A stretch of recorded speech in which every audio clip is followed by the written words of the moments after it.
All right, we're back.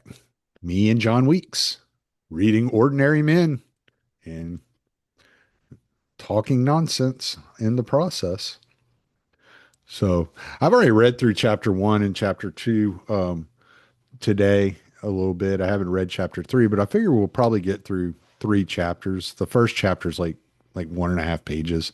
It just kind of gives you a little bit of of where the battalion came from, and then the second chapter starts getting into the history and really tying things together. So I figure this will give us a good foundation to be launching off of. And if you, as always, anytime you want me to stop, you have something to add or something to comment, just ask me to stop and I will stop and Will do, sir. we will converse. And I'm going to mispronounce a lot of these words because I do not speak German. So forgive me for my mispronunciation of Polish and German village names and all that good jazz. I think you're close enough. Uh, something. Well, I mean, I'm the right color. All right. Chapter one. One morning in Jezfo. In the very early hours of July 13th, 1942, the men of Reserve Police Battalion 101 were roused from their bunks in the large brick school building that served as their barracks in the Polish town of Bilgaraj. They were middle aged family men of working and lower middle class background from the city of Hamburg. Considered too old to be of use to the German army, they had been drafted instead into the Order Police. Most were raw recruits with no previous experience in German occupied territory. They had arrived in Poland less than 3 weeks earlier.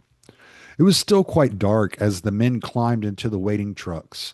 Each policeman had been given extra ammunition, and additional boxes had been loaded onto the truck as well.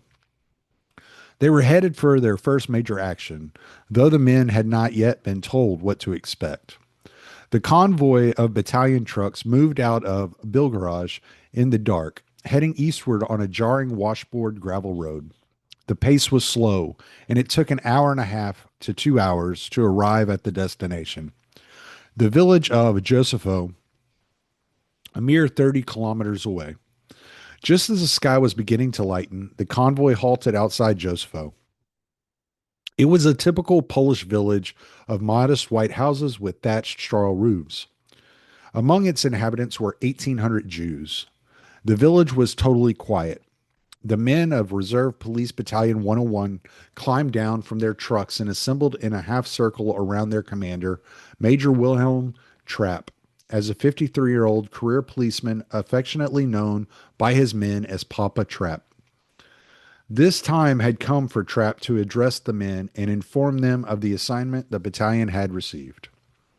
Pale and nervous, with choking voice and tears in his eyes, Trapp visibly fought to control himself as he spoke. The battalion, he said plaintively, had to perform a frightfully unpleasant task. This assignment was not to his liking. Indeed, it was highly regrettable, but the orders came from the highest authorities. If it would make their task any easier, the men should remember that in Germany the bombs were falling on women and children. He then turned to the matter at hand. The Jews had instigated the American boycott that had damaged Germany, one policeman remembered Trapp saying. There were Jews in the village of Josepho who were involved with the partisans, he explained, according to two others. The battalion had now been ordered to round up these Jews. The male Jews of working age were to be separated and taken to a work camp. The remaining Jews, the women, children, and elderly, were to be shot on the spot by the battalion. Having explained what awaited his men, Trapp then made an extraordinary offer. If any of the older men among them did not feel up to the task that lay before him, he could step out. Chapter 2. The Order Police. How did a battalion of middle aged reserve policemen find themselves facing the task of shooting some 1,500 Jews in the Polish village of Josepho in the summer of 1942? Some background is needed, both on the institution of the Order Police and on its role in the Nazi police policy of murdering the Jews of Europe. The Order Police resulted from the third attempt in interwar Germany to create large police formations with military training and equipment. In the wake of the German defeat in World War I, revolution broke out in Germany. As the army dissolved, military officers and government officials, fearful of being swept away by revolutionary forces, organized counter revolutionary paramilitary units known as Freikorps. When the domestic situation stabilized in 1919, many of the Freikorps men were merged with regular police into large formations stationed in barracks and on hand to combat any further resurgence of the revolutionary threat. The Allies, however, demanded the dissolution of these police formations in 1920 as a potential violation of the clause of the Versailles Treaty, limiting Germany's standing army to 100,000 men. After the Nazi regime was established in 1933, a police army of 56,000 men was created.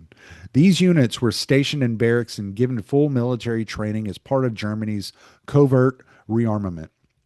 When Hitler openly defied the disarmament provisions of the Versailles Treaty and reintroduced military conscription in 1935, the police army was merged into the rapidly enlarging regular army to provide cadres of commissioned and non commissioned officers. The police army played no small role as a training ground for future army officers. As of 1942, no fewer than 97 generals in the German army had previously served in the police army of 1933 to 1935. The preservation of large military formations within the police had to await the appointment of Heinrich Himmler, already head of the SS, as chief of German police in 1936, with jurisdiction over all police units in the Third Reich. Himmler divided the various German police into two branches, each under a main office in Berlin. Under the security police main office of Reinhard Heydrich were the notorious secret state police to combat the regime's political enemies, and the criminal police, which was basically a detective force for non-political crimes. The second branch of the police was the Order Police main office under Kurt Deluge. Deluge had charged of the city or municipal police, the rural police, equivalent perhaps to county troopers, and the small town or community police. By 1938, Deluge had over 62,000 policemen under his jurisdiction. Nearly 9,000 of them were organized into police companies called Police Hundertschaften of 108 men each. In each of 10 cities in Germany, 3 police companies were brought together into yet larger police training units.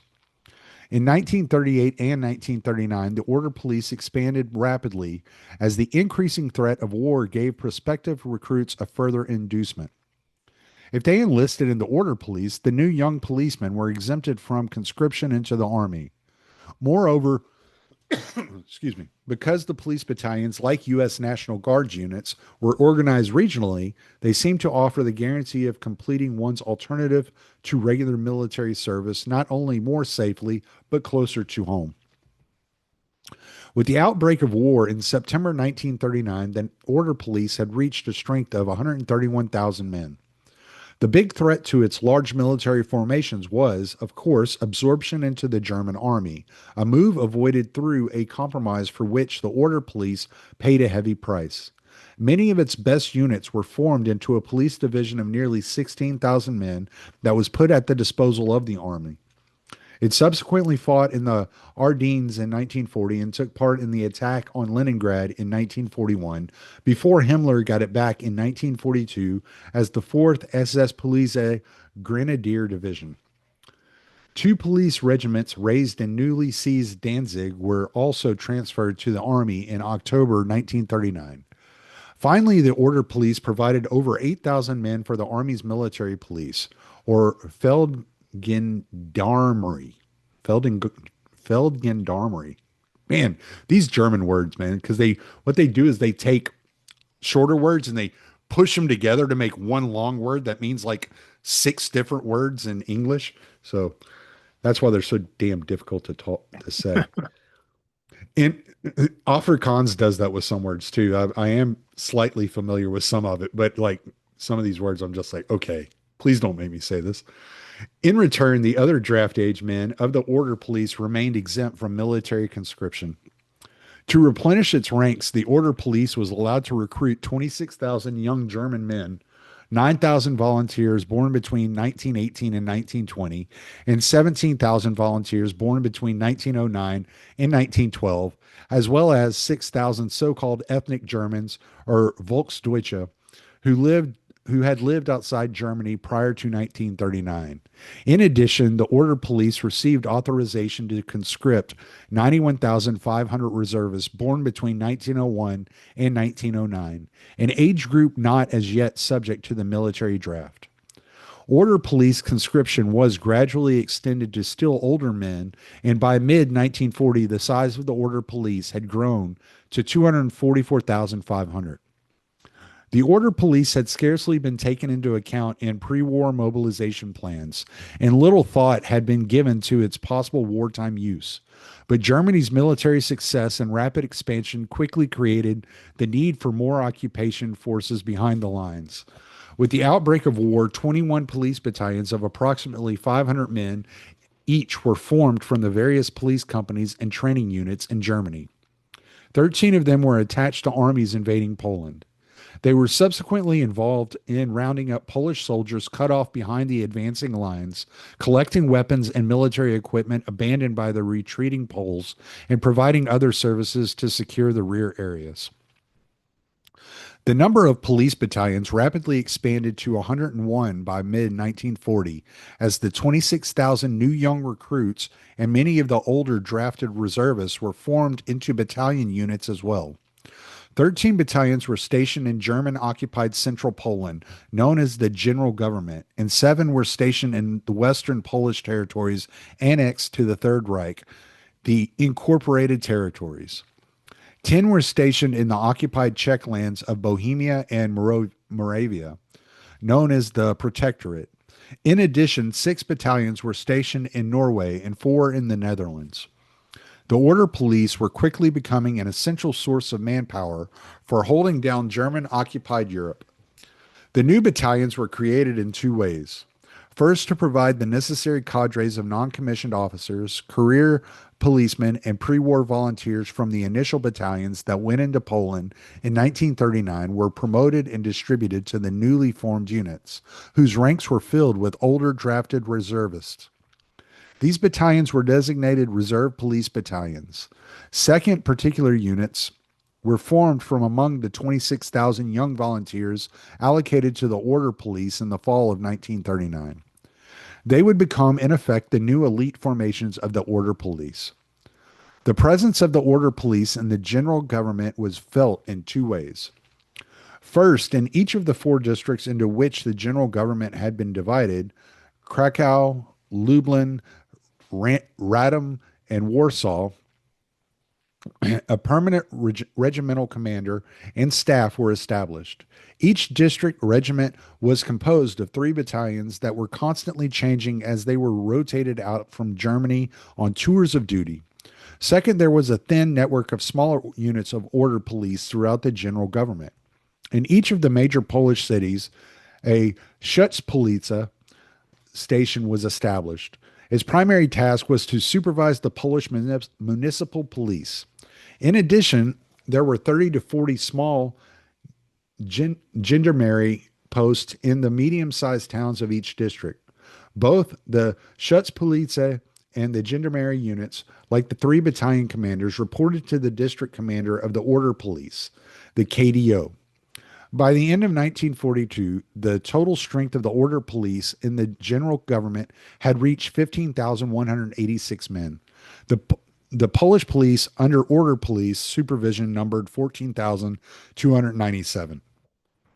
One chain of command led upward from the order police battalions, as well as from the network of smaller units, through the district KDO to the overall commander of the order police in the general government, in the capital city of Krakow, and finally to Deluge's main office in Berlin.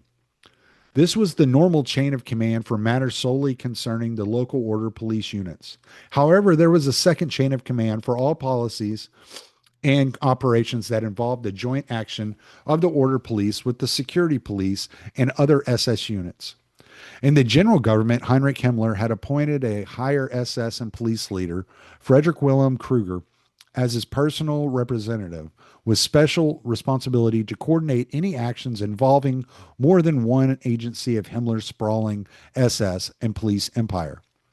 In each district in the general government, there was an SS and police leader who had the same responsibilities and powers on the district level that Kruger exercised for the general government. For the District of Lublin, where Reserve Police Battalion 101 was stationed in 1942 to 1943, the SSPF was the brutal and unsavory Odilo Globoknik, a crony of Himmler's who had been removed from his position as party chief in Austria for corruption. Thus, order police units in the Lublin district could receive orders either from Deluge in the Berlin main office, through the BDO in Krakow and the district KDO, or from Himmler through the HSSPF, Kruger, and the district SSPF, Globoknik. As the murder of Polish Jewry was a program involving every branch of the SS and the police, it was the latter chain of command that would be crucial for order police participation in the final solution. A couple thoughts. Yes, sir. When I was in college, I dated a woman whose father had been in the U.S. Army during Desert Storm. And I got a chance to have drinks with him and some of his war buddies one night. And they talked all about their experiences. They referred to the war as Saudi because that's where they were first stationed, in Saudi Arabia. And they all had a similar experience when they got called up for the war. They were, I think most of these guys were Army Reserve, if I recall correctly. And they got called up, brought to the barracks. They're in uniform. They're all set up. They're at attention. Like, we're going to Saudi Arabia. But then the officer is like, this is a volunteer mission. So you've got to volunteer. And like, everyone volunteered. No one wanted to be like, I'm not going to do it. And I always thought that was funny. I was like, oh, it's a weird like mind game, because obviously they didn't.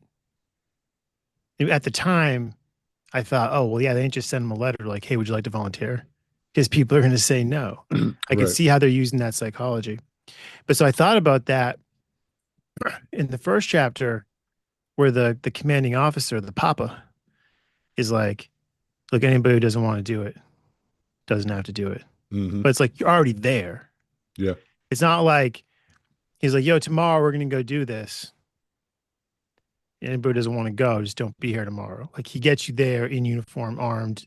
The sun's coming up. It's about to go down. Anybody who doesn't want to do it, doesn't. This is a volunteer mission. And then the second thought I had was they're talking about how this was kind of like, the author's talking about how this battalion is kind of like the National Guard, where if you join it, you are exempt from military conscription. And it's regional, so it's not just safer, but it's closer to home. Right. And I thought about how, like, many a young man and woman in the United States in the past 25 years has joined the National Guard thinking, oh, it's like one, like every other weekend or so, like 1 weekend a month, and then like 2 weeks out of the year. 2 weeks a year, yeah.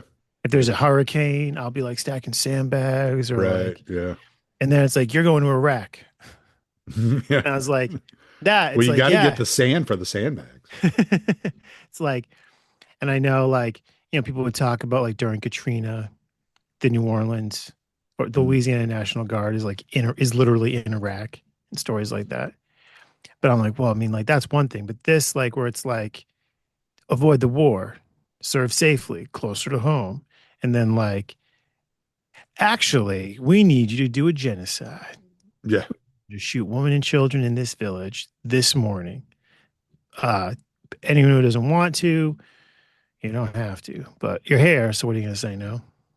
Well, yeah, there's definitely a peer pressure element of it too, because like you're sitting here, you're serving with these other soldiers, and they're doing it, and you know that they don't want to do it as bad as you don't want to do it. And so if the guy that you've been training with for the last year, 2 years, that you've been serving with for the last 5, 6, 7 years, that you know really well, and he's your brother in arms, and it's his job to watch your back, it's your job to watch his back, and that's who you're fighting for, and he's sucking it up and doing it and doing the dirty work. You feel like a traitor if you leave your brother out there to do the dirty work by himself. And so there is this like kind of like this psychological peer pressure type element going on there, you know, unknowingly. It's not that your buddy's like poking you in ribs going, "Oh man, you're too much of a pussy to kill a child." But at the same time, at the same time, you see your brother doing it and you're like, "Man, I got to back my dude up." Diabolical. Yeah. So, Chapter 3: The Order Police and the Final Solution, Russia, 1941. The initial participation of the Order Police in the Final Solution, the Nazi mass murder of European Jewry, occurred not in Poland but in Russia in the summer and fall of 1941. In preparation for the invasion of Russia and the War of Destruction, Hitler intended to wage there four special mobile units of the SS known as Einsatzgruppen were formed and trained in the late spring of 1941. The core of these units came from Heydrich's security police, as well as his intelligence apparatus. They were supplemented by small units of Waffen SS. In addition, however, the three companies of Order Police Battalion 9 were distributed to three of the four Einsatzgruppen. Order police members thus constituted about 500 of the total of 3,000 men assigned to the four Einsatzgruppen. The Einsatzgruppen were only the thin cutting edge of German units that became involved in political and racial mass murder in Russia. In early July, a fifth ad hoc Einsatzgruppen, made up of personnel from the security police in the general government, was sent into Russia. Most of these men became the permanent security police force in the areas of the 1939 to 1941 Soviet occupation zone in former eastern Poland, while the original four Einsatzgruppen pressed deep into Russia behind the advancing German armies. For the occupation of Russia, Himmler had appointed three higher SS and police leaders for the northern, central, and southern regions, respectively. These men were in charge of coordinating all SS operations in occupied Russia. In the euphoric days of mid July 1941, when ultimate victory seemed in sight after Germany's stupendous initial military successes, Hitler ordered the intensification of the pacification program behind the advancing German lines. On July 16th, he announced that Germany would never withdraw from its newly won territories in the east. Instead, he would create there a Garden of Eden, taking all necessary measures to accomplish this.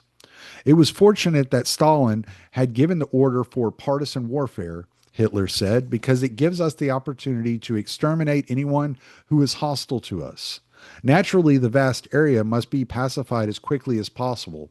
This will happen best through shooting anyone who even looks askance at us. Himmler was not slow to respond to such exhortations from his master. Within a week, he had reinforced HSSPF Central Erich von dem Bach-Zalewski and HSSPF South Friedrich Jeckeln with an additional SS brigade each, thus adding more than 11,000 men to the SS murder campaign. Moreover, at least 11 police battalions, 9 of them 300 level and thus composed of recent young volunteers, were distributed among the three HSSPFs in Russia, adding another 5,500 order police to the 500 already assigned to the Einsatzgruppen. Between late July and mid August, Himmler toured the Eastern Front, personally urging his men to carry out the mass murder of Russian Jewry. But the Order Police actually inaugurated their murderous career in Russia before this massive buildup in the later part of July. The site was the nearly half Jewish city of Bialystok.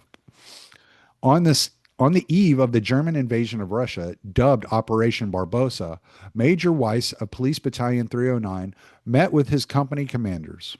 As in every other unit of the German army and police moving into Russia, he disclosed several orders that were to be passed on to the men verbally. The first was the notorious Kommissarbefehl. I've never heard that, but okay, it's notorious. Or commissar order, according to which so-called political commissars, all communist functionaries in the army, as well as those in the civil administration, suspected of being in any way anti-German, were to be denied prisoner of war status and executed. The second order was the Barbarossa Decree, which removed the actions of German soldiers toward Russian civilians from the jurisdiction of military courts and explicitly approved collective reprisal against entire villages. It was, in fact, a shooting license against Russian civilians. Major Weiss then went further. The war, he said, was a war against Jews and Bolsheviks, and he wanted it understood that the battalion should proceed ruthlessly against Jews. In his view, the meaning of the Fuhrer's orders was that the Jews, regardless of age or sex, were to be destroyed.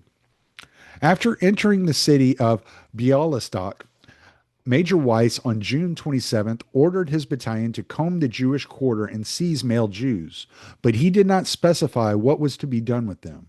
That was apparently left to the initiative of the company captains, who had been oriented to his way of thinking in the pre-invasion meeting.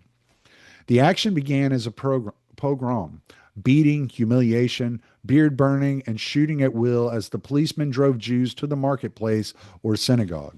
When several Jewish leaders appeared at the headquarters of the 221st Security Division of General Flugbel and knelt at his feet begging for army protection, one member of Police Battalion 309 unzipped his fly and urinated on them while the general turned his back. What started as a pogrom quickly escalated into more systematic mass murder. Jews collected at the marketplace were taken to a park, lined up against a wall, and shot. The killing lasted until dark. At the synagogue, where at least 700 Jews had been collected, gasoline was poured at the entryways. A grenade was tossed into the building, igniting a fire. Police shot anyone trying to escape. The fire spread to nearby houses in which Jews were hiding, and they too were burned alive. The next day, 30 wagon loads of corpses were taken to a mass grave. An estimated 2,000 to 2,200 Jews had been killed.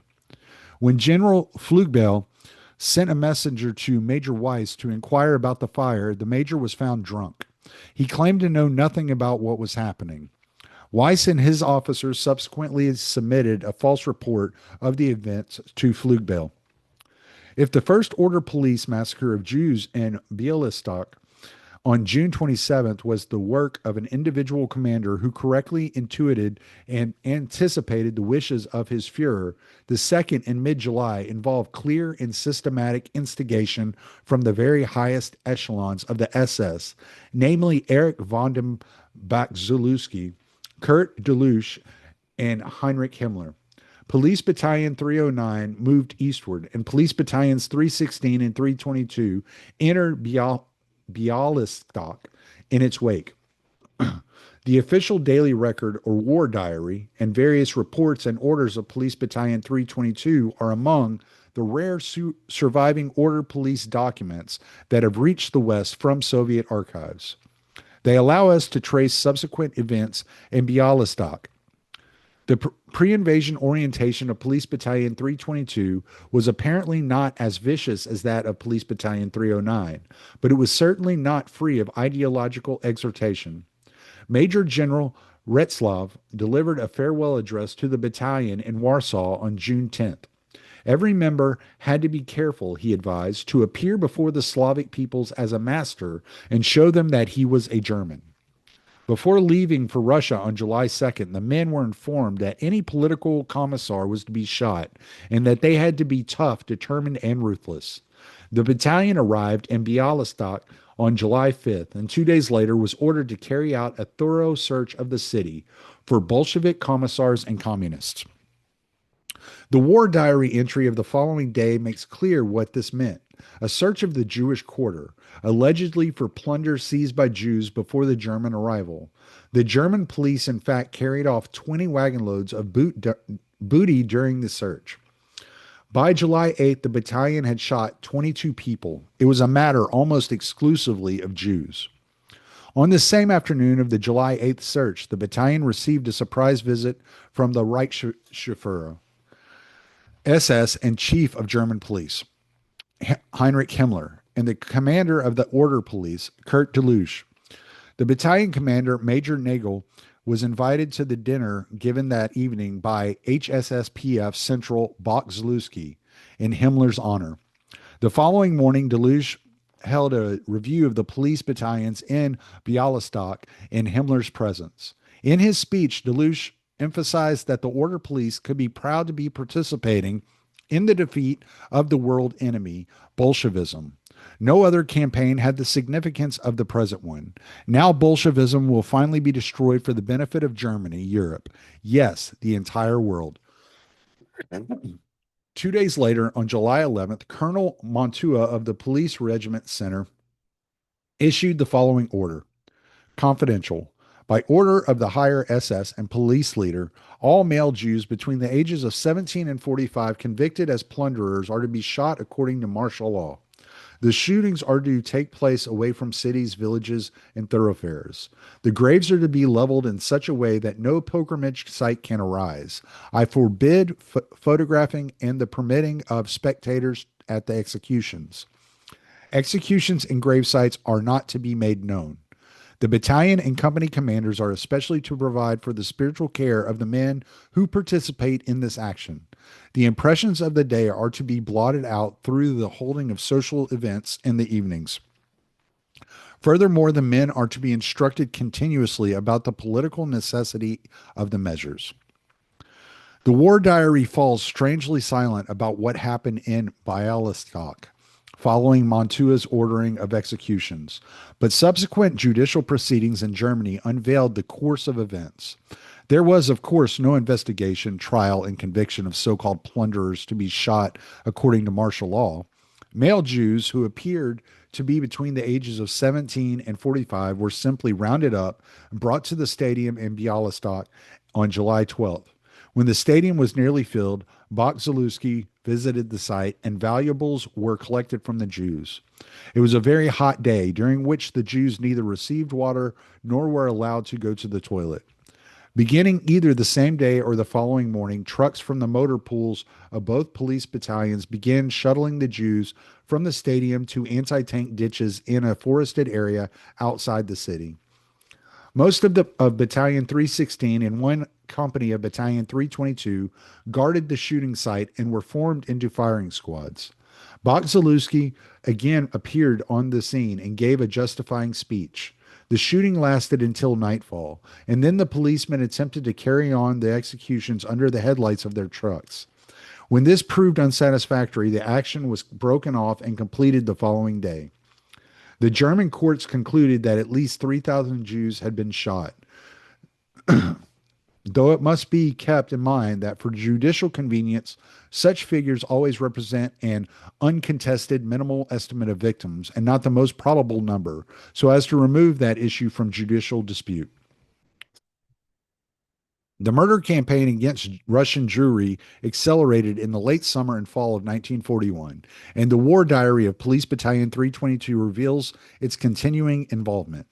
On July 23rd, the battalion's formal subordination to the rear area army commander was severed. For the eminent tasks of the battalion, it was placed directly under the HSSPF Gruppenführer von dem Bach. As the three companies of Police Battalion 322 moved from Bialystok to Minsk during the month of August, Lieutenant Reibel's third company particularly distinguished itself by ongoing executions of Jews in its path. Following sweeps by the third company through the forest regions around Bialowieza on August 2nd, the war diary noted, before departure, 3D Company must carry out the liquidation of Jews. Reibel subsequently reported, in the early morning hours of August 10th, the liquidation of the Jews lodged in the Bialowieza prisoner collection camp, was carried out by 3D Company. 77 male Jews between 16 and 45 were shot. The action was performed without incident. There was not a single case of resistance. This was not an isolated action, for 5 days later, Reibel reported the Jewish action in Nerevka Mala was carried out by 3D Company on August 15, 1941. In it, 259 women and 162 children were moved to Kobrin. All male persons between 16 and 65 years of age were shot. On August 15, 1941, a total of one Pole for plundering and 232 Jews were shot. The Jewish execution was performed smoothly and without incident. By late August, the battalion was in Minsk, where Bokzalewski and Delush met on August 29th. As in Bialystok earlier, their meeting was the prelude to order police participation in another major mass shooting of Jews. On August 30th, the battalion commander, Major Nagel, was summoned to discuss a basic Jewish action scheduled to take place on August 31st and September 1st. The battalion was to provide two companies.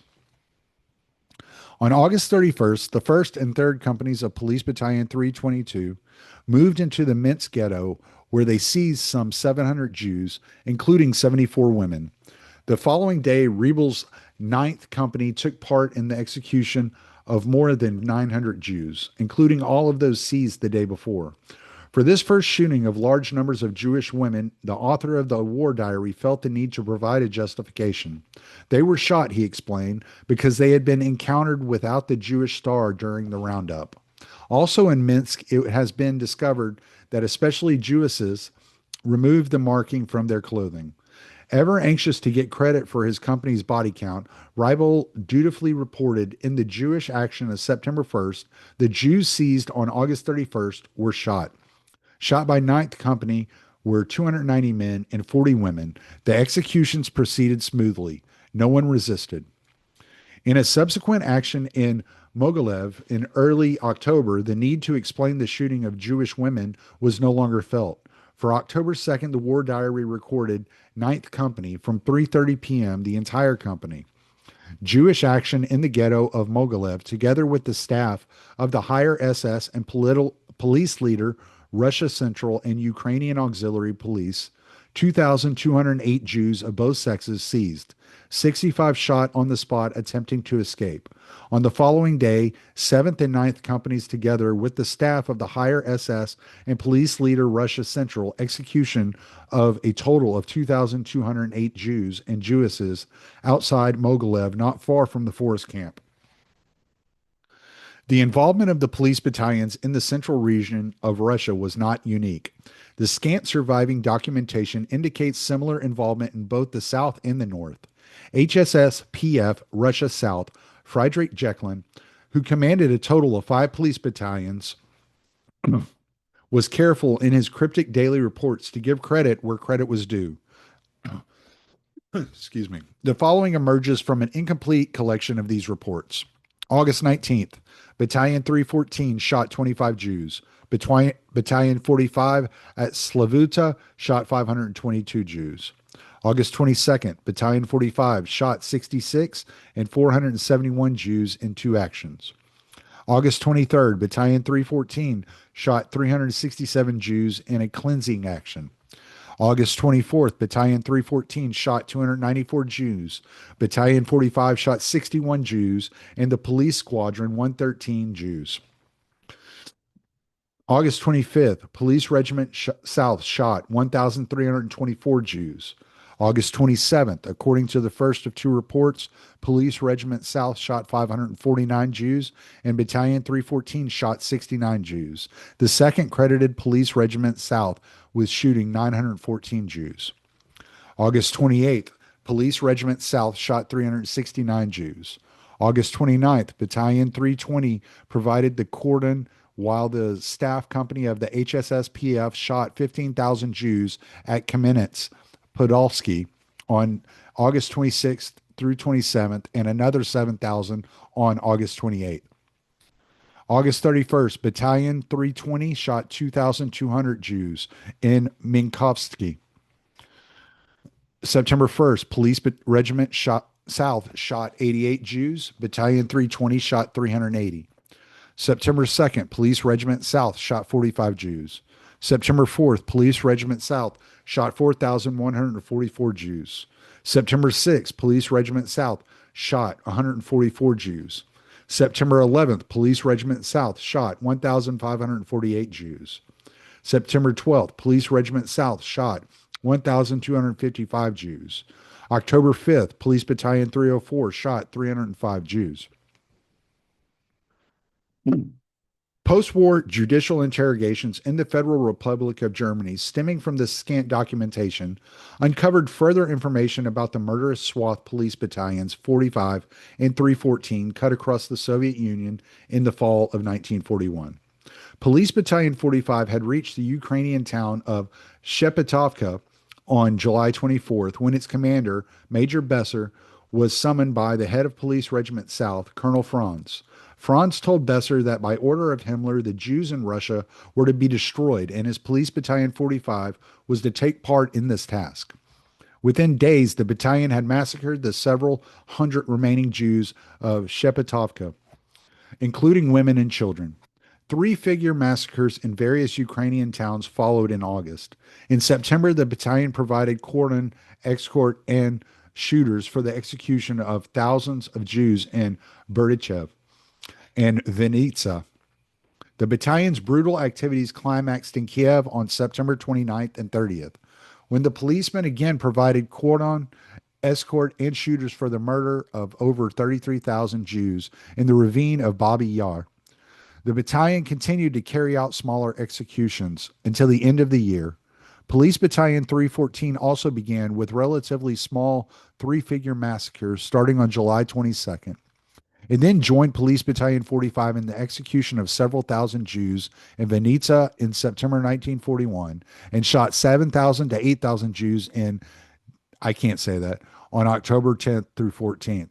The last shooting uncovered in the investigation dated to late January 1942 in Kharkov.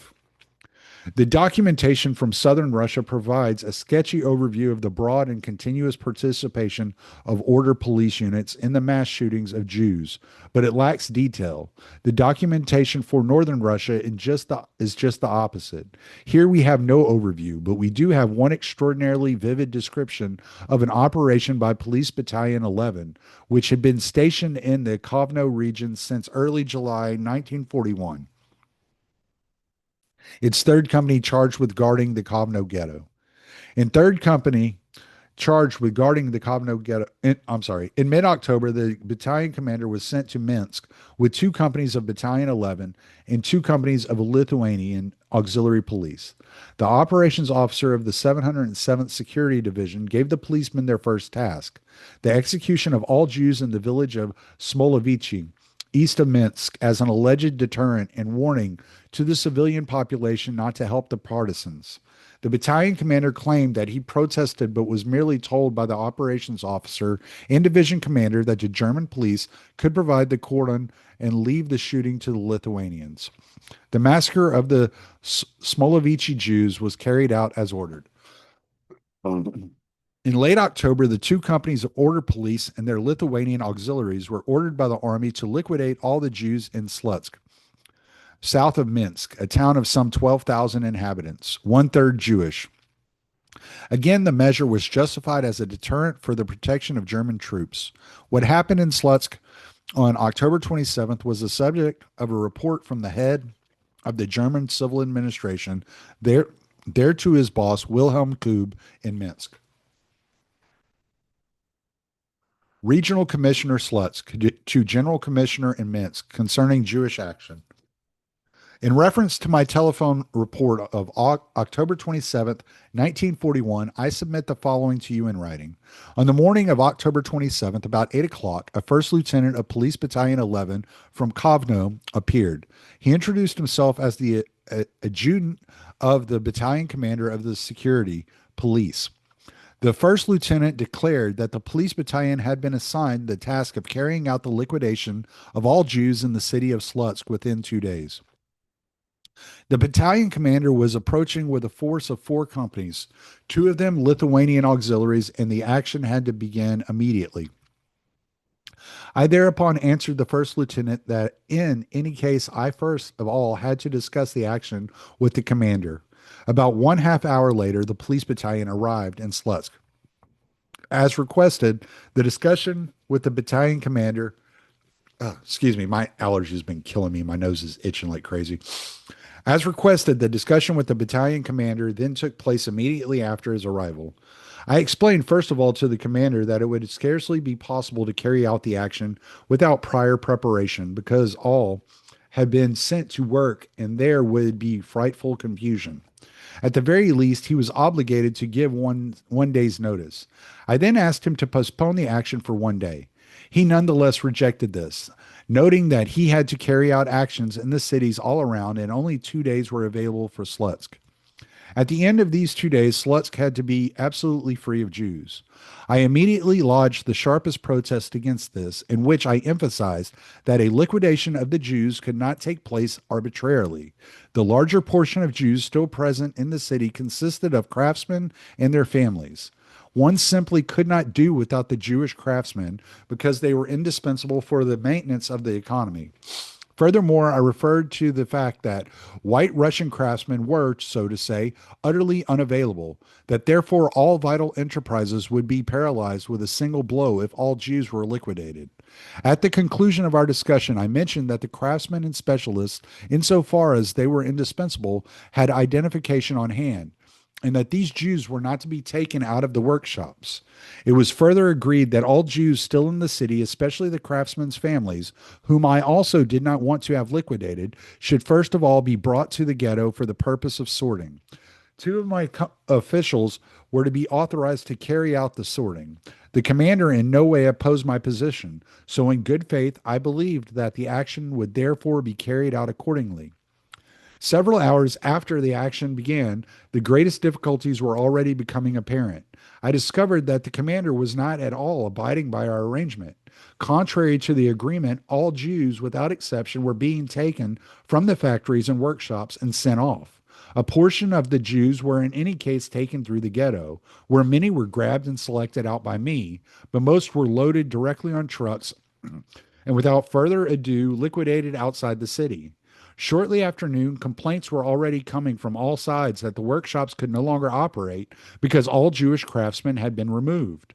Because the commander had driven on to Baranovichi, I contacted the deputy commander, a captain, after a long search and demanded that the action be immediately stopped because it was not taking place according to my instructions and the economic damage already inflicted could not be made good. The captain was very astonished by my viewpoint and explained that he had received instructions from the commander to make the city free of Jews without exception, as they had also done in other cities. The cleansing had to take place on political grounds, and nowhere had economic factors so far played a role. Upon my energetic interventions, he then nonetheless stopped the action toward evening. What else concerns this action, I must to my greatest regret emphasize, is last of all that it bordered on sadism. During the action, the city itself offered a horrible picture, with indescribable brutality by the German policemen as well, but especially by the Lithuanians. The Jews and also white Russians were taken out of their lodgings and driven together. There was shooting everywhere in the city, and in the individual streets, bodies of Jews who had been shot piled up. The White Russians had the greatest difficulty in extricating themselves from the roundup. Aside from the fact that the Jews, among them also craftsmen, were brutally mistreated in a frightfully barbarous way before the eyes of the White Russians, the latter were likewise beaten with truncheons and clubs. One can no longer speak of a Jewish action. It appeared much more like a revolution. I and all my officials were in the midst of this all day without a break in order to save what could still be saved. Repeatedly, I literally had to drive German police officials, all as well as Lithuanians, out of the workshops with drawn revolver. My own gendarmes were given the same task But because of the wild shooting, often had to get off the streets in order not to be shot themselves. The entire scene was altogether more than ghastly. In the afternoon, a large number of horse drawn carts without drivers stood around in the streets, so that I had to assign the city administration immediately to take care of them. Afterward, it turned out that they were Jewish wagons that had been assigned by the army to transport ammunition. The Jews had simply been taken down from the wagons and marched off, without anyone caring for the wagons. I was not present at the shootings outside the city, thus I can say nothing about the brutality, but it suffices when I emphasize that long after being thrown in the grave, some of those shot worked their way out again. Concerning the economic damage, I note that the tannery was most frightfully affected. 26 experts worked there. In one blow, 15 of the best specialists among them were shot. Another four jumped from the wagons while underway and escaped, while seven avoided being seized through flight. Five men worked in the wheelwright shop, four of whom were shot, and the shop must now be kept going with only one wheelwright. Still, other craftsmen are missing, such as cabinet makers, smiths, etc. So far, it has not been possible for me to get a precise overview, as I already mentioned at the beginning. The families of the craftsmen were also supposed to have been spared. Today, it appears, however, that in almost every family, some people are missing. Reports come in from everywhere, from which it can be concluded that in some such families, the craftsman himself, in others the wife, and in yet others the children are missing. Thus, almost all families have been torn apart. In these circumstances, it must be very doubtful if the remaining craftsmen are enthusiastic about their work and produce accordingly. The more so in that at the moment they are still walking around with faces beaten bloody on account of the brutality. The White Russians, whose full trust had been won, stood there aghast. Although they are intimidated and do not dare to express their opinions freely, one nonetheless hears it said that this day represented no page of glory for Germany and that it will never be forgotten. I am of the opinion that through this action much has been destroyed that we had achieved over the last months, and that it will be a long time before we can again win the trust of the population. In conclusion, I find myself compelled to point out that during the action, the police battalion plundered in an outrageous way, and indeed not only in Jewish houses, but just as much in the houses of the White Russians. They took with them anything useful, such as boots, leather, textiles, gold, and other valuables. According to the accounts of members of the army, watches were torn from the arms of Jews publicly in the streets. Rings were pulled off fingers in the most brutal way. One senior paymaster reported that a Jewish girl was ordered by the police immediately to fetch 5,000 rubles. Then her father would be released. This girl is said to have run around everywhere trying to get the money. Also within the ghetto, the individual barracks that were nailed shut by the civil administration and provided with a Jewish inventory were broken into and robbed by the police. Even in the barracks in which the unit was lodged, window frames and doors were torn out for the campfire. Even though I had a talk with the commander's adjutant on Tuesday morning concerning the plundering, and he promised me in the course of the conversation that no police would henceforth enter the city, several hours later I was forced once again to arrest two fully armed Lithuanians because they were caught looting. On the night of Tuesday to Wednesday, the battalion left the city in the direction of Baranovichi. The population was manifestly happy as the news spread through the city. So much for the report. I will come to Minsk in the near future in order once again to discuss the matter orally. At the moment, I am not able to continue the Jewish action. First, peace must return. I hope to be able to restore peace as quickly as possible and despite the difficulties to revive the economy. I now ask only that one request be granted me. In the future, spare me without fail from this police battalion. Carl. Though the documentation of police battalion participation in the mass murder of Russian Jewry is not extensive, it does suffice to disprove beyond any reasonable doubt the chief post-war alibi of the order police leadership, namely that Deluge had reached an agreement with Himmler whereby the order police would assist the security police, providing guard duty and any services short of shooting, but were forbidden to be the executioners themselves. This alibi, akin to the post war claim of the Waffen SS that they were soldiers like any other and did not participate in the ideological grounded programs of the rest of the SS, was successfully pleaded before at least one German court in the trial of Police Battalion 11. The defendants persuaded the court that after only two executions upon army orders in the Minsk region, they were able to invoke Deluge's arrangement to secure their recall to Kovno. As the documentation shows, the direct participation of the order police in the mass executions of Russian Jews in the summer and fall of 1941 was pervasive, occurring within the jurisdictions of the northern, central, and southern HSSPFs, as well as in Bialystok. Bialystok. Moreover, the mid July massacre in Bialystok took place directly after Deluge and Himmler met there with Bach-Zelewski. And after September 1st, massacre in Minsk occurred immediately after Deluge's visit with Bach-Zelewski in that city. Clearly, Deluge was not forbidding, but rather inciting order police participation in the mass murder. Order police involvement in mass shootings in Russia after the fall of 1941 is not well documented and, in all probability, was much less frequent. The major exception was extensive order police participation in the shooting of Jews in the Pinsk region in the fall of 1942. In the military crisis of the 1941-1942 winter, many police battalions were pressed into frontline duty. Others had to contend with growing partisan resistance. Moreover, the number of men recruited from native populations into auxiliary units under the order police increased nearly tenfold in 1942, from 33,000 to 300,000. There was a constant tendency to assign the actual shooting duties to these units in order to shift the psychological burden from the German police to their collaborators. This psychological burden was serious and extended even to Bach-Zelewski himself. Himmler's SS doctor, reporting to the Reichsfuhrer on Bach-Zelewski's incapacitating illness in the spring of 1942, noted that the SS leader was suffering especially from visions in connection with the shootings of Jews that he himself had led and from other difficult experiences in the East. All right. Made it through. I did. Man, my nose right there towards the end, my eyes started watering, my nose is itching like crazy. My allergies. We had this storm blow through the Gulf, and it was a tropical storm that blew through the Gulf. We caught a very small bit of the rain. It didn't really hit us very hard, but it went just south of us and hit Corpus Christi. And ever since that passed, my allergies have been absolutely crazy.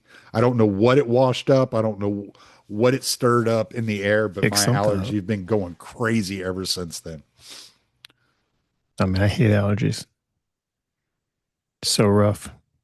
But you soldiered through. I did. I did.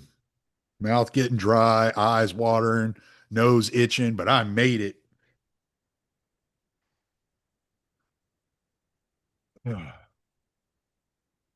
So you got thoughts, opinions?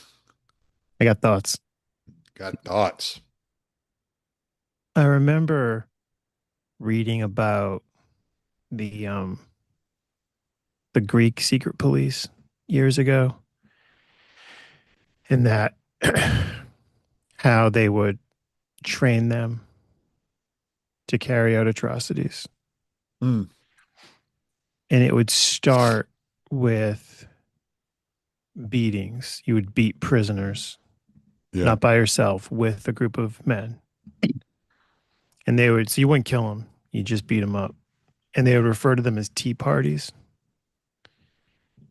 And then the violence would escalate slowly until now you're torturing people, killing them. And I Mm, thought about that when the author's pointing out how these police battalions, they would start by shooting 20 people, 30 people. mm, And then it escalates into the hundreds. Then it escalates into the thousands. And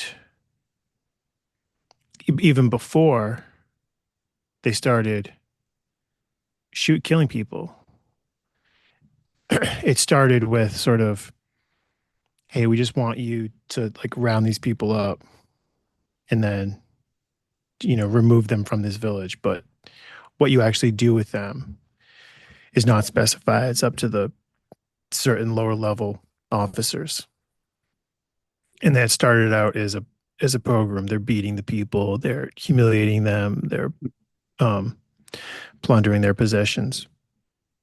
And then it goes from there to the killing and how the killing escalates up.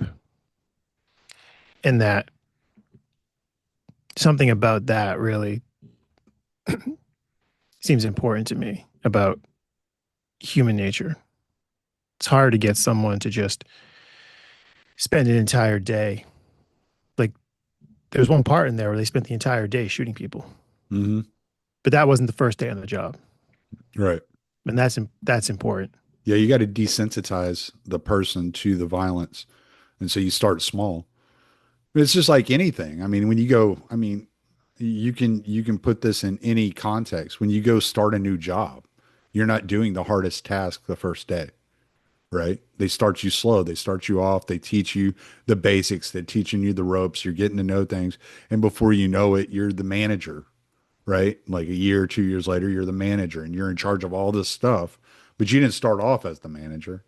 You started off learning the job, learning what the skills are, learning the craft, and then you worked your way up to being the manager of the warehouse or whatever, right? The supervisor. So that's the I mean that's what they do. They desensitize, and that works in every way. You start like if you look at like when you watch like I watch UFC all the time, and you'll see some of these guys that come into the UFC and you can tell that they're super nervous, like their first fight. Like they call it like they say that there's like this like real like octagon jitters like the first time you're in the UFC. Like no matter how many fights you have outside of the UFC, like coming into the UFC, you got these octagon jitters. And you get in there and let's say you win your first fight, right? And in this fight, you get knocked down. And but you're able to like keep your bearings about you and win the fight. Well, that prepares you for that time that you're going to fight that dude that's going to put a complete and total ass whooping on you for like 2 or 3 rounds. It prepares you for that comeback to make after that total ass whipping. Because there are guys that start off real fast in fights, and you just got to take the abuse for like 1 or 2 rounds until they wear themselves out. And then you can turn it on and you can actually, carry out your game plan. But you're the first round or two, your game plan has to be just to survive in order to get to those later rounds where you can actually institute your game plan. And it's this slow creep of learning how to take the abuse and take the violence and be in there. But you don't just get thrown in there with the heavyweight champ of the world. You got to work your way into it because you go in there an unexperienced kid with only like 5 professional fights coming into the UFC gets thrown in there with, Tom Aspinall or freaking, Justin Gaethje or any of these killers that are in the UFC. Like he's getting out of there fast. There was this one kid, he's a good fighter. I think he's from Dagestan. His name's Abus Magomedov. And it was like I think it was his first or second fight in the UFC. They put him up against Sean Strickland. Well, Sean Strickland isn't known as a knockout puncher. He's like he'll kind of pepper you with jabs and teep kicks to your gut and just kind of beat you on points. He's kind of a point fighter, but in the second round, this guy had come out like a bat out of hell in the first round, drained his freaking battery, ran out of stamina in the second round. He lost by TKO because he just ran out of steam. And you could hear Sean Strickland in the second round going, "Oh, that's it? That's all you got?" You know? And he just put him down and, just pounded him out, you know? And that's something that you got to learn. And so that's what they're doing with these guys is they're bringing them in and they're desensitizing them and they're working them into this position and into this violence that they're going to be, encircled by. And as you see at the end of that chapter, PTSD existed then too. These guys were, even the higher ups were suffering from the things that they were participating in. My understanding of the Holocaust has always been that part of the It didn't happen. No, I'm just playing. I heard somebody say that the other day, and I was like, okay, we can talk about numbers or whatever you want to talk about, but I mean, we all know like what happened. It's just weird. I just find it funny when people, it didn't happen. it's Russian Okay. propaganda. Yeah, it's Russian propaganda. It's like, okay, sure. Um, but the idea, and my understanding too, is this is from German documentation, so not even Soviet documents, but that part of um, the impetus to do what maybe many of us think of when we think of the Holocaust as like the organized camps was that this shooting method was having horrific psychiatric fallout on their own guys. Yeah. Like our guys are losing their minds. This is inhumane Yeah. to our own guys, and it's also a national security threat to have tens of thousands of men in arms losing their mind. Yeah. So we're going to have to do this in a way that is like less cruel to the executioners and to the people supporting that effort. Well, it's the way we're created, and it's kind of like this crazy dialectic that we operate within, that it's within the nature of man to go to war, but it's against man's nature to kill another man. And so it's this kind of like binary that we're fighting with all the time within, because like man is made in the image of God. So when you kill a man, you're killing an image of God, an icon of God, right? And so no matter what that person believes or how that person thinks, that that act is dehumanizing to you, to your soul. It's damaging to the individual that's pulling the trigger or going through with the crime of murder. And so if you look at like I told you last time, I love like looking into serial killers and the way they think and the way they talk about things. And if you read about serial killers, what you'll find is they start off, they have this like urge to fulfill this fantasy, but they're nervous about it. They're scared and they make a bunch of mistakes. And by the time they get caught, they're like monsters, and they brag about it and they laugh about it and they think it's hilarious. And that's like, it's so foreign to our brains, like people, like normal people like you and me, to think that it would be funny to talk about killing people. But these people have been so desensitized and have destroyed so much of their own humanity and their own soul that it's almost like evil manifested. You were talking last time about the serial killer. I forget his last name, Israel something, Keys. Israel Keys. And he's a creepy one. But I remember reading about him and how like he eventually got caught. And I was like, wow, it was like he wanted to get caught because he had killed a girl and stolen her, as I recall. Yeah, yeah. What happened was, well, one of his things that he did is he always traveled around the country because he lived in Alaska, but he traveled as a contractor around the country. And so he would always, what he would do is he would fly, like, let's say, just for instance, he would fly into O'Hare Airport in Chicago. He would rent a car and then he would drive to Vermont with his battery removed from his phone, find his victim in Vermont, kill his victim in Vermont, go complete the job in Gary, Indiana, fly back to Alaska, right? And so where his job was actually taking place was nowhere even near where the crime took place. And so there was like they had a lot of troubles connecting him. They've only connected him. I think they've only like legitimately connected him to like 7 murders. Some suspect he killed up to 33 people, but they have evidence that it was at least 11. So like there's like all these numbers, like there's all these theories, like people that had gone missing because he didn't really have a type. He just kind of like he was more like hunting.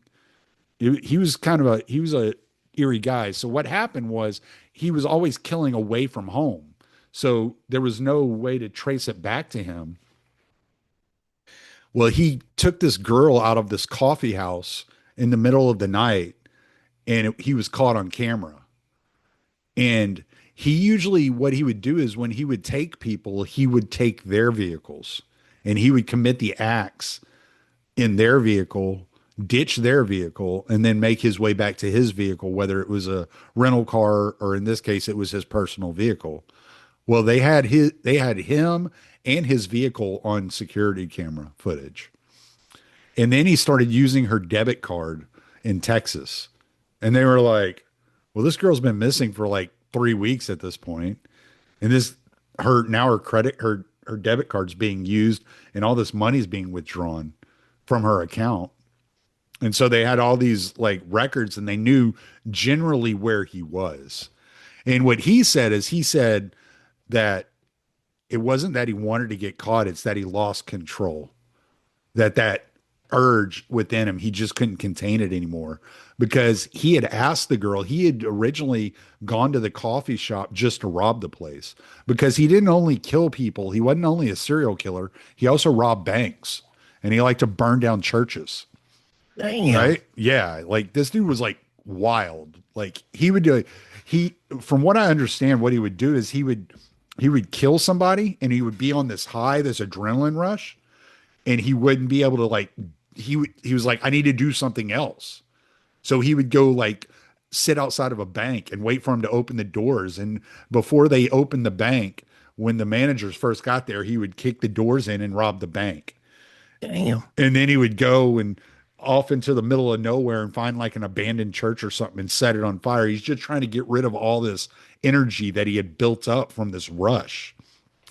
So it's kind of like the way he described it in his tapes was it was always like he was always trying to get that high.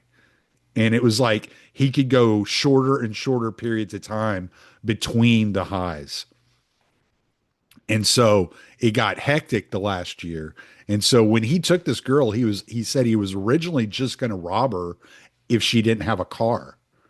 And so when he walked up to the coffee stand and she opened the window, he held a gun to her head and was like, "Give me all your money." He asked her, "Do you have a car?" And she said no. And then he jumped in the window and took her anyways.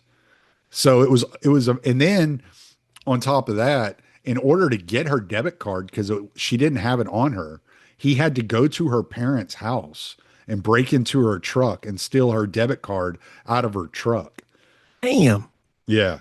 So it was like he was just like he was self-destructive, obviously, but he had described it not that he wanted to get caught, but that he had lost control. And when they pulled him over, they said he was calm as a cucumber, man. He was just cool as could be. And he had her debit card, all money he had withdrawn from her account that day, everything in that rental car. The mask that he had worn, to go to the ATM because they have the cameras in the ATM. So he'd wear a mask and when going up to the ATM to withdraw money, all of it had her PIN number written on the back of the debit card. He had everything they needed to nail him for her kidnapping, and he was just like whatever. He was just a total sociopath, just not a care in the world. Now you're saying that like the way he was when he started out, Okay, so as his much as I would regard that as a monster, that by the end of it, he's escalated to this whole different well, monster. that was the last one. That was the one that got him caught. Well, we don't know if that was the last one he murdered, but that was the one that got him caught. It was one of the last ones. There are suspicions that there was a homeless guy found dead in an abandoned house near Houston, close to the airport, that they suspect he was involved in that. Because that's the type of things he would do. He would hang out in cemeteries or abandoned homes and shit like that and look for people that were like lower life, like drug addicts or whatever, looking for a place to get a fix, prostitutes, and then he would take it out on them. But okay, so he talks about the first time he was young. I think he said he was 14, maybe he was 18. He was young. It was before he went to the army. Anyway, so there was a girl, and she was in a group of kids, and out on this trail. They were in a national park. I think it was in Washington.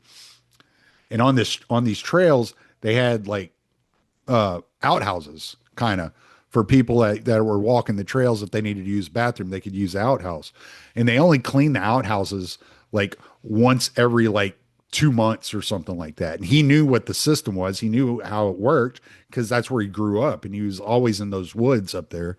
So he understood how things operated out there.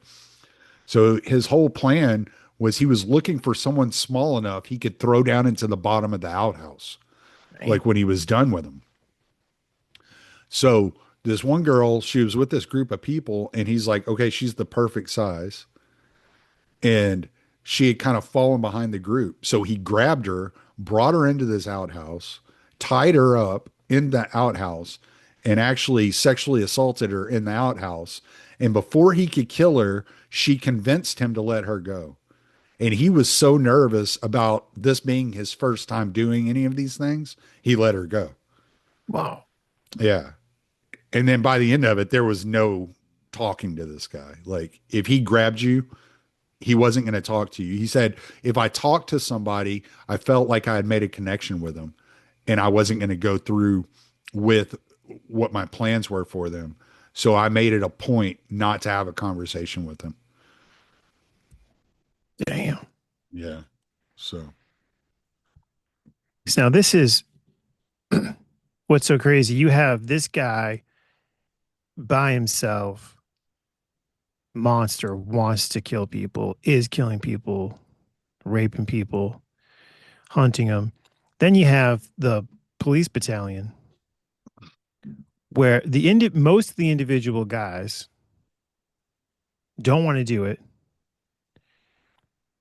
but it's getting done at a scale that dwarfs even the most liberal uh speculation about how many people Israel Keys killed.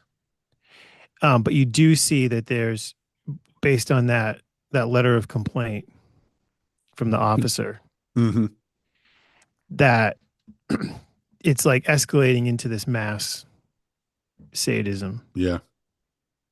So the I mean, is it, do you think that the people, like, do you think Himmler is kind of like a Israel Keys, or is it just that you get these people organized in these hierarchies of power, you get the ideologies at work, and you don't need necessarily a sociopath like that at the head. You like the organization itself just takes on sociopathic. Yeah. Yeah. When it becomes systematic, I mean, like when you're reading down that like chart, and that's what I was thinking as I was reading down, where it was like August 19th, this many Jews were killed, but and it's just point by point. It's like little bullet points. it's just like that. It just dehumanizes the whole thing. And so if you're not on the ground, seeing the blood, seeing the carnage, seeing the violence, like firsthand, right there in front of your face, it's like you're detached from it. You're not like, so you don't, I don't even know if you have to be a sociopath. You could just be completely cold, like engineer mind, like this is what must be done to succeed in the goal. And this is what the goal is. So this is what we're doing. It could be just something that cold and contemplative, that it's just somebody who's just calculating these are the costs it's going to take for us to reach the ultimate goal. And that's not to say that Himmler wasn't a sociopath. I don't know. I've never seen any kind of psychological breakdown of Himmler, but I'm just saying you don't, if you're in that position, like a city planner basically draws up the plans for the highway system, right?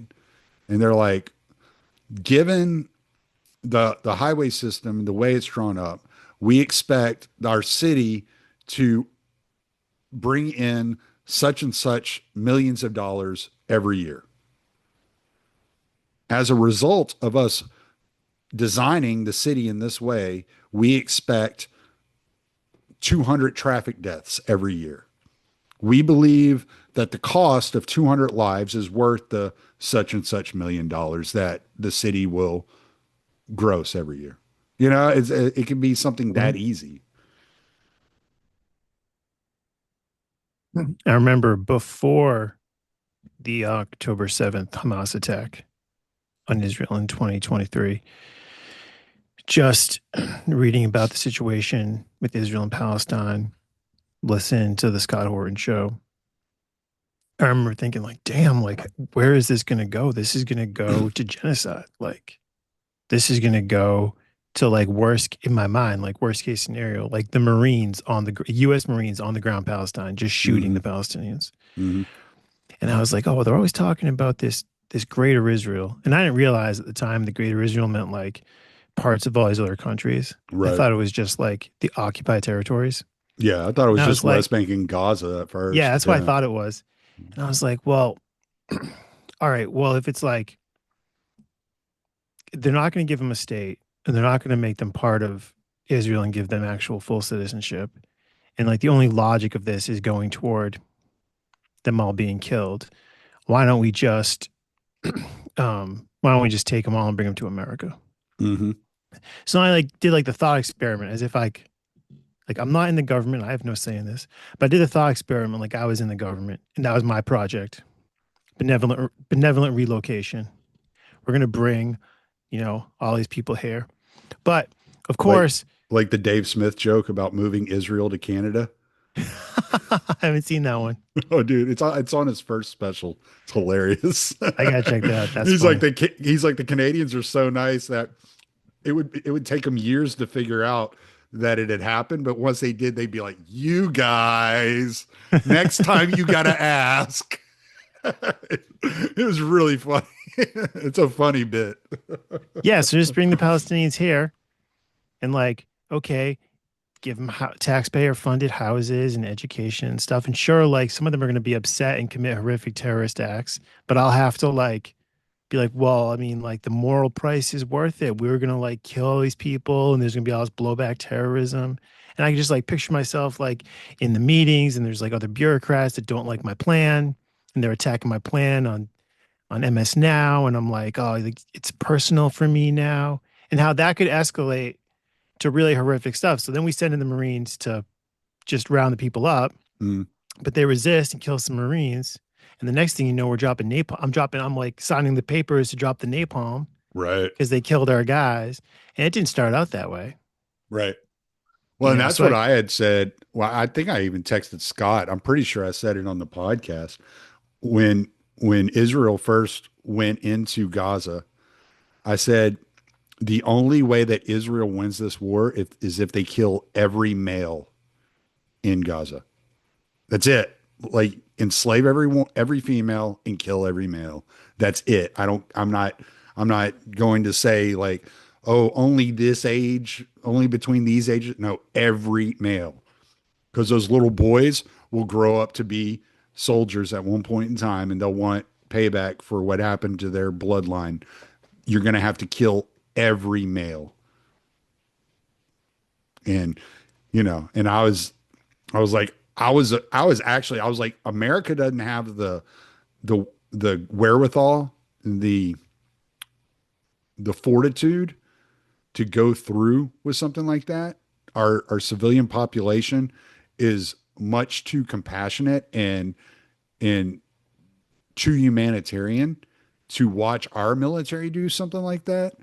But I was like, I don't know about Israel. They may be able to get away with that.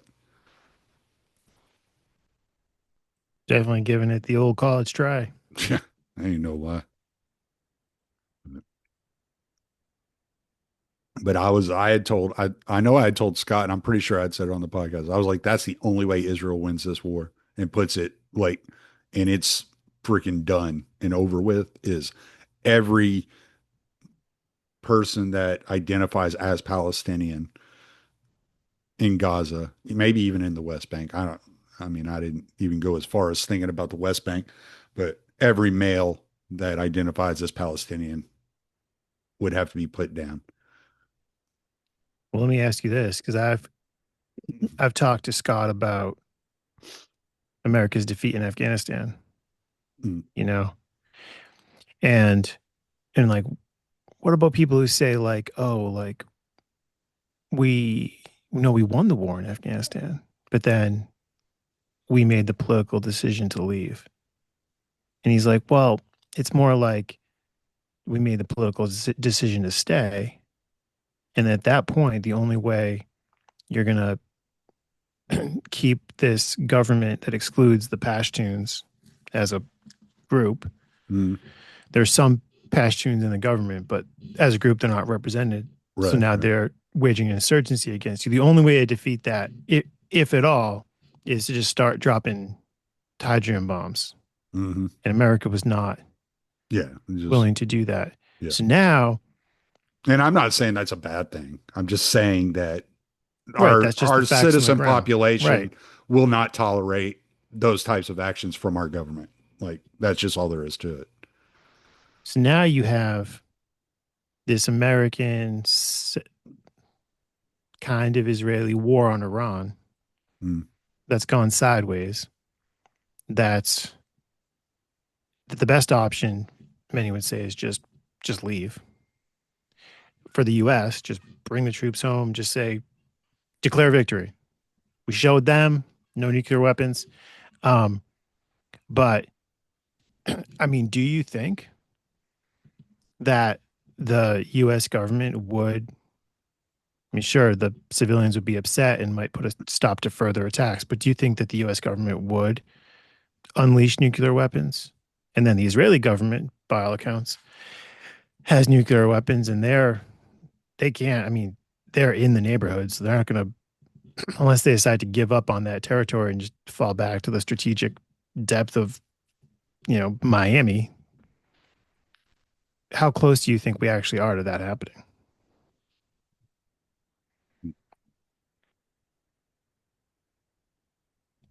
I don't know. I don't think. I think if the U.S. is ever going to use nuclear weapons again,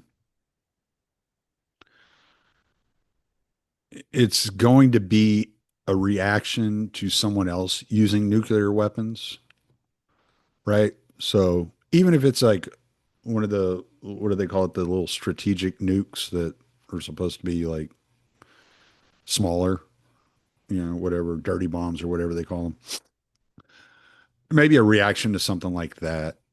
I don't think I don't think the US has I just I don't well, I mean, I guess if there is a president like like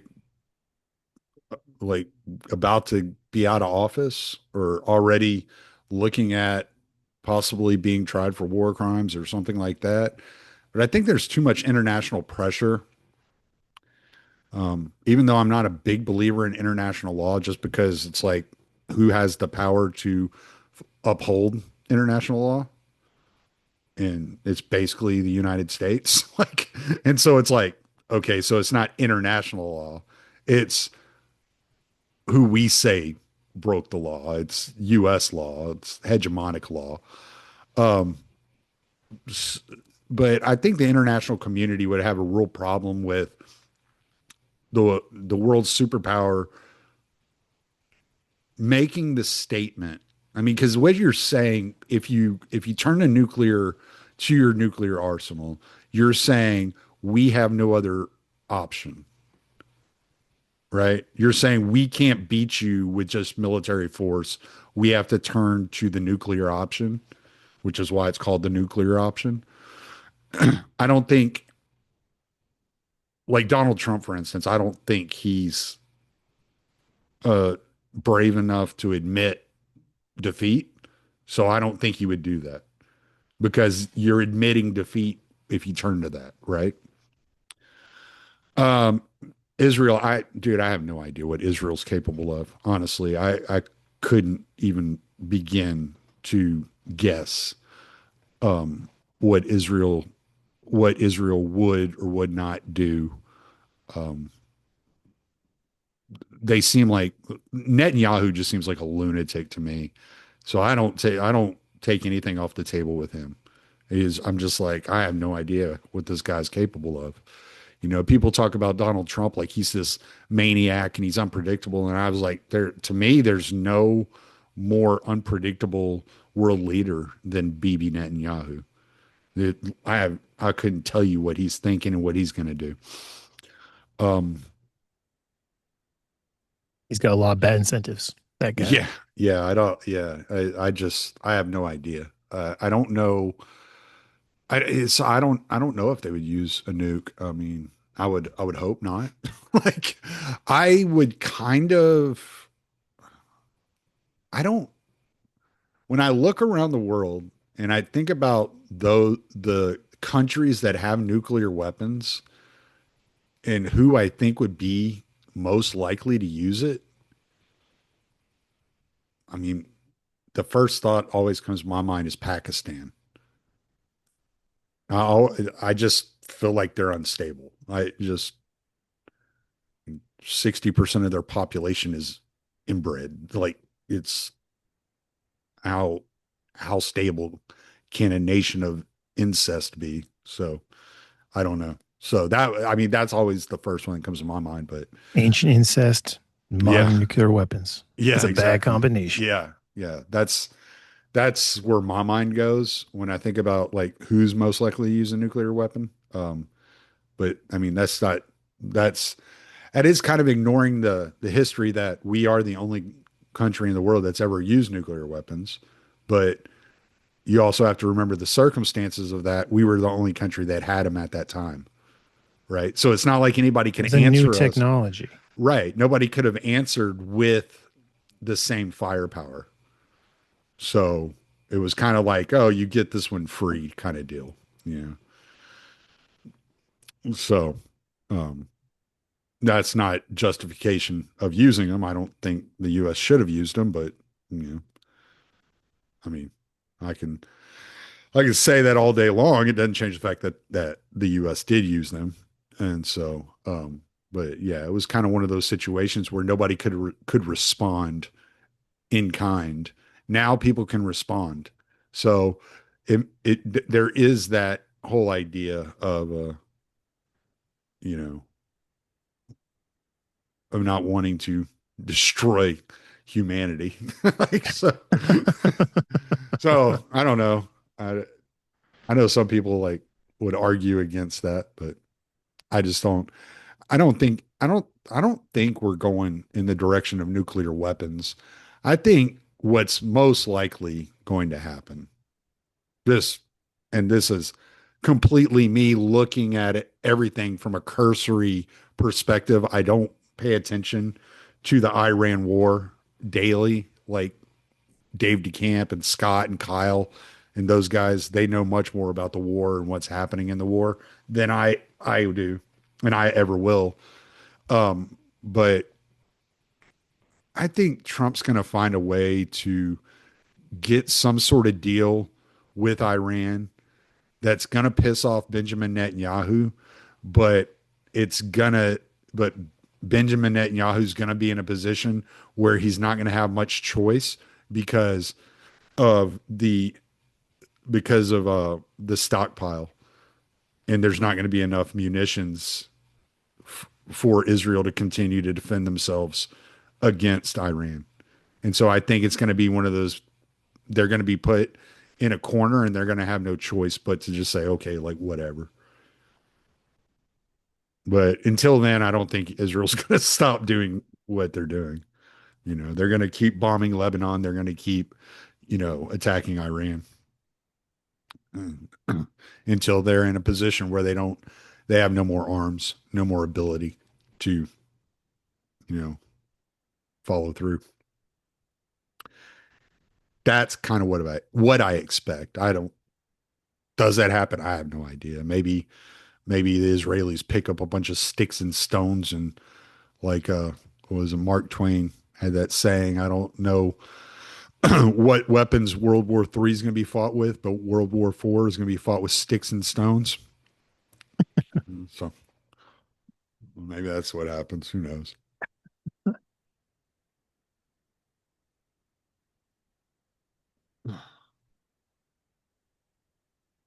But anything else? Um, no, that was a good episode. Yeah, good. Some heavy stuff, but Yeah, like I said when we got into this, I don't know how much there's going to be to like comment on because so much of it is narrative and it's just like history. It's just narration of historical facts and things that happen. Trying to break it down into like kind of a psychological breakdown and trying to look at and see what happened and how it happened. So I'm not sure exactly how much we're going to have to comment on in the middle of chapters, but chapters on a whole, I think, are going to give us a lot to think about and and kind of respond to. definitely. So we'll dive into chapter 4 next week, and Yes, we will. we will. I don't know page what the page numbers look like. I'll look at it and I'll figure out how many chapters we're going to do, but we'll probably do 4 and 5. That'd probably be about as much as we can do in one day. But Sounds good. all right, man, plug everything you got coming up. Well, I've started writing news articles for antiwar.com, and the great Dave DeCamp is my editor. And he makes my writing sound good, just like Hunter Durenzis does over at the Libertarian Institute. So you can check out my news articles over there. I'm working on one about escalating U.S. involvement in Cuba this week. So that should be up uh, tomorrow or the next day. What do you got? What do you Don't got we? percolating, Tommy? Well, I thought maybe I'm wrong. I thought we had something. Me and you had something on the calendar, but I don't see it on my calendar I believe we scheduled it for this upcoming Monday night. for the 10th, right? Yes, sir. Yeah, that's what I thought. That's what I was looking at, but I didn't. I must not put it in my calendar. But yeah, so I'll be recording with you, and you'll get full reign to ask me any questions you want to ask, and I will answer to the best of my ability. And then we will do another episode of this, and I will continue to do the prologue every morning. There will be an episode of the prologue coming out, except on Sunday mornings. What I've done is I've started releasing them in the evening on Sundays, since I know all you people are at church, right? So, so yes. So the prologue Smart will, strategy. yeah, the prologue will be coming out 5:30 every morning.